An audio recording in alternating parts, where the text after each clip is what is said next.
escolhas, mudanças, controle e prioridades. Nos últimos 5 dias eu não tive eletricidade, pois minha área foi atingida pelos fortes ventos e pelas chuvas intensas do furacão Michael. Isso também significou que não houve telefone ou internet, nem água quente, sem meios de cozinhar e sem luzes.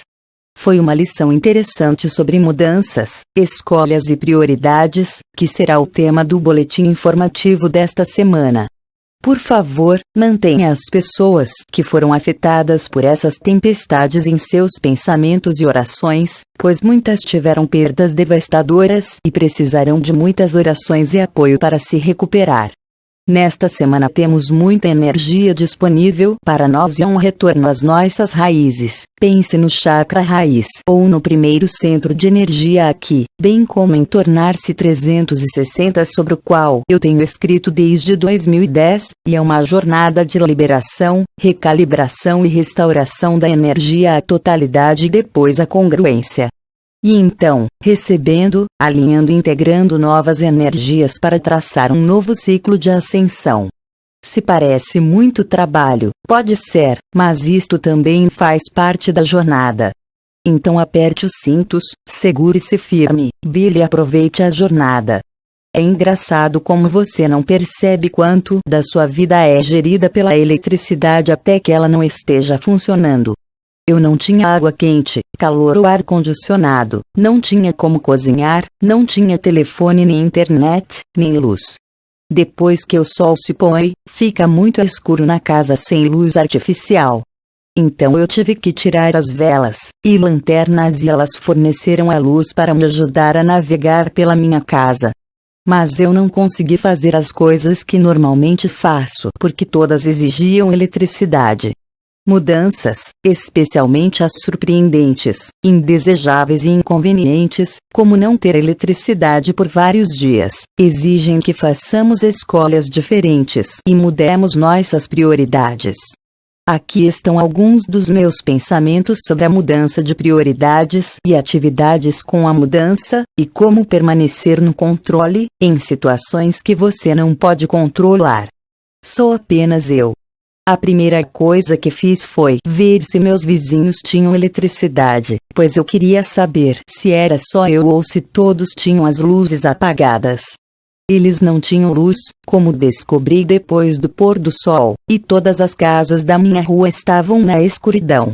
Quando experimentamos uma mudança disruptiva, nosso primeiro pensamento é imaginar se isso está acontecendo apenas conosco. É um pouco reconfortante saber que não. Eu tive que me tornar muito estratégica sobre como eu passava o meu tempo durante o dia. Algumas coisas não podem ser feitas à noite, mesmo com luz de velas ou de uma lanterna, que ilumina um espaço muito pequeno. Então eu tive que planejar minhas atividades durante o dia para fazer o melhor uso das horas do dia e salvar outras coisas para a noite. Eu fui para a cama cedo. Não havia nada para fazer depois do pôr do sol, exceto ler, então fui para a cama cedo e li com a ajuda da lanterna por um tempo. Agora eu sei porque minha avó costumava dizer que eles iam para a cama com as galinhas e acordavam com os galos nos velhos tempos antes da eletricidade. O tempo está ficando mais frio também, e esse era o único lugar quente da casa. Eu tive que me tornar muito estratégica sobre o uso de recursos como meu telefone ou computador. Meu celular era meu único meio de me comunicar, mas como eu aprendi rapidamente, ao usá-lo esgotou a bateria e então eu tive que sentar no meu carro e deixá-lo carregar, o que leva muito tempo. E a bateria do meu computador durou algumas horas e depois acabou. No terceiro dia sem eletricidade, encontrei uma biblioteca na cidade cujas luzes estavam acesas, então passei a tarde carregando meu telefone e enviando alguns e-mails.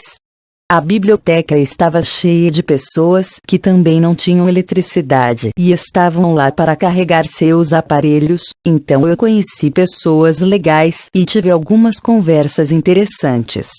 Eu tive que ser criativa para resolver problemas. Meu fogão é elétrico, então eu não poderia usá-lo, mas eu tenho um grill do lado de fora que usa propano. Eu usei ocasionalmente neste verão, mas agora ele se tornou minha fonte para aquecer a água para tomar café, tomar chá e tomar banho, além de preparar minhas refeições. Felizmente não choveu enquanto estava sem energia, mas fazia frio todas as manhãs quando saía para aquecer a água para o meu café da manhã. E eu tinha que preparar o meu jantar antes do pôr do sol, ou eu não seria capaz de ver nada. E para minimizar a perda dos alimentos, cozinhei o que estava descongelando no freezer para não desperdiçar muita comida. Eu não passei fome, embora fosse inconveniente cozinhar lá fora. E eu poderia escolher usar água fria para tomar banho ou esquentar água no grill e usar isso.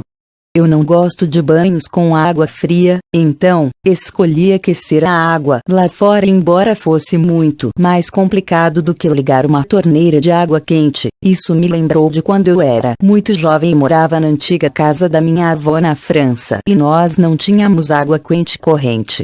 Minha lembrança mais antiga daquela casa era uma panela enorme de água fervente que sempre ficava no fogão, pois essa era a nossa fonte de água quente. Eu concluí coisas que eu estava adiando porque eu não tinha tempo livre. Sem as distrações da internet, telefone e computador, eu tive muito tempo para fazer outras coisas. Então eu pintei a minha sala de estar e o andar de cima, reorganizei algumas coisas, pendurei quadros nas paredes, consertei uma mesa e completei alguns outros projetos da casa. Tudo durante o dia, claro. Então trabalhei, escrevendo, e outras coisas no meu computador à noite, até a bateria acabar. Eu vi muitas estrelas no céu.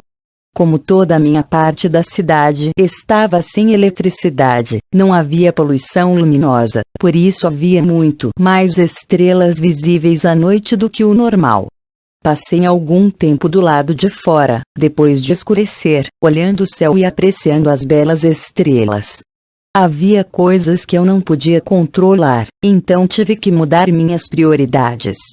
Eu não podia controlar quando a eletricidade estaria novamente disponível, que a comida na minha geladeira iria estragar se a energia não voltasse logo, que ficaria muito escuro em minha casa depois do pôr do sol, que nenhum dos meus eletrodomésticos funcionaria.